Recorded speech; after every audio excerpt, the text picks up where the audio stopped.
আসসালামু আলাইকুম। আজ একটি গজল বলবো। হে রাসূল, তোমাকে ভুলে আমি কেমন করে। হে রাসূল, তোমাকে ভুলে আমি কেমন করে। হাজারো ব্যথা বেদনার পরে ফিরে আসনি তুমি আপন ঘরে। দিনের আলো তুমি ছড়িয়ে দিতে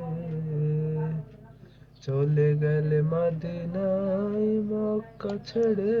হে রাসূল, তোমাকে ভুলে আমি কেমন করে। হে রাসূল, তোমাকে ভুলি আমি কেমন করে। পাথরের আঘাতে ক্ষত বিক্ষত হয়ে সারা শরীর থেকে রক্ত যে ঝরে।